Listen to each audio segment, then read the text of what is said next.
Catherine Caroli, and I want to talk about middle register forte articulation.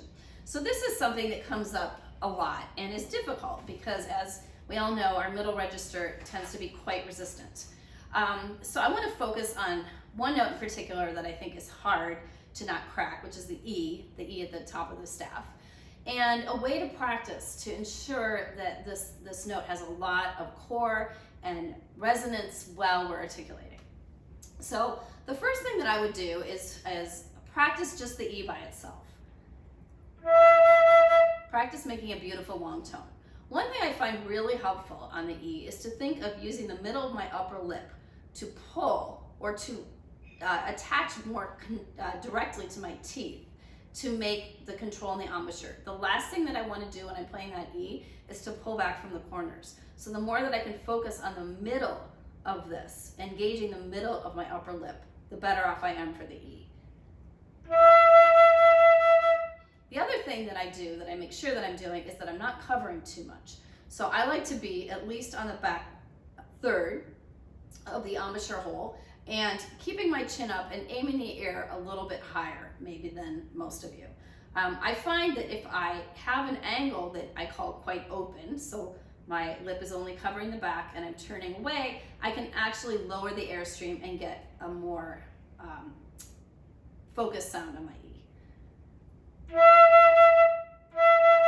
The other thing that I'm doing, even in my long tones, when I tongue my E, is I'm using a very, very far forward tongue. And this becomes important for the control of the sound. So I almost feel as if I'm tonguing, not with the tip, but right behind the tip, like as if I were to say th, th. So the first step in practicing would be really just to play E's over and over again, being very mindful of my embouchure setting, my setup to the flute, and my tonguing position.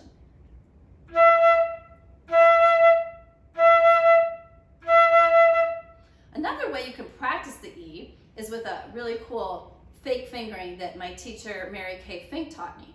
If you play your E as usual, but you lift up your pinky and you lift up your first finger and play, you get a much more resistant version of the E.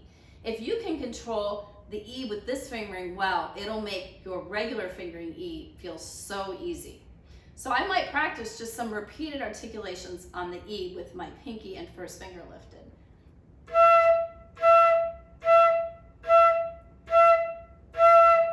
And that's something that you can incorporate in actual music. So I'm going to take a little excerpt from the CPE Bach Unaccompanied Sonata.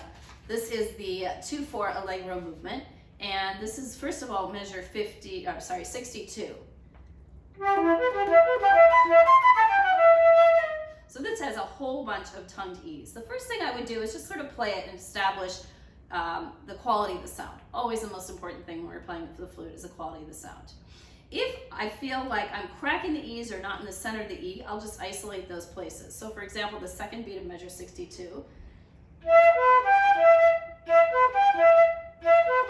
I first might slur them. It's really important when you're slurring to the E that you make the E the main note that you are aiming for. In other words, even though there's a low B and a higher G in there, I'm concentrating my embouchure on that E the whole time. The other thing that's really important in coming down to an E is that I'm thinking up. So if you go back and listen to watch my video about slurs and playing legato slurs, I talk a lot about contrary motion. Same thing here.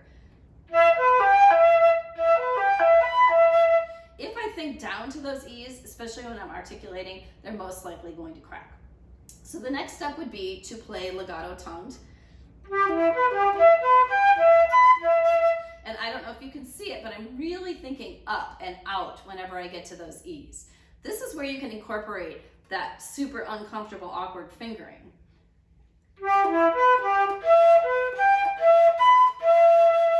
And if you can get a good sound on those and go back to the regular fingering, you'll be really happy, I think, with the result you get. So a little more challenging portion of this piece comes in measure 85.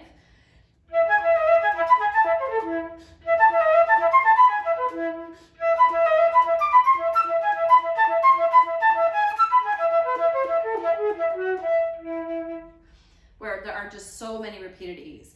I would encourage any of you who are really working to improve the quality of your sound on that middle E to come to find this excerpt in the music. This is measure 85 to 93 in the 2/4 allegro movement of the CPE Bach unaccompanied sonata. It's a great opportunity to practice going back and forth to articulating those E's. Again, slurred first, legato tongue, and then gradually as you speed up the tempo, you can play a little bit more detached. The excerpt that I was asked to review is another really great example of how to control middle register articulation. It's the part of Ein Heldenleben where the flute is by itself, and it's the part of the critics. It's marked fortissimo, sehr scharf und spitzig. So I think the idea here is it should be very aggressive sounding, short and edgy, but of course we want to be able to control our middle register.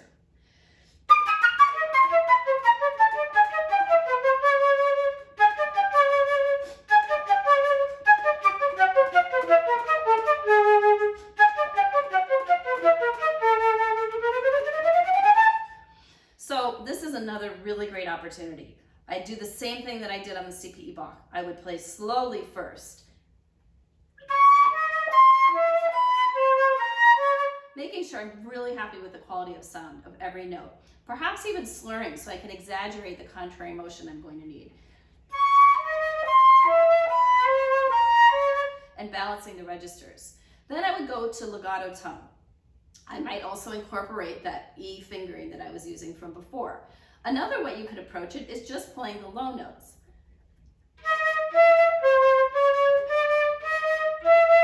And making sure you're happy with those. If I play them a little quicker,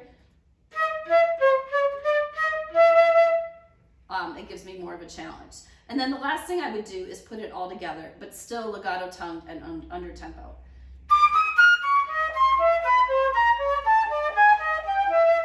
The last step really is to detach, because you've got to make sure that everything stays in place the way that you want it to. So I hope that's helpful. It gives you some ideas and some tips for how to approach the awkward topic of how to control the middle register articulation when playing forte. Thanks for listening, and feel free to send feedback or requests. CatherineCaroli@gmail.com.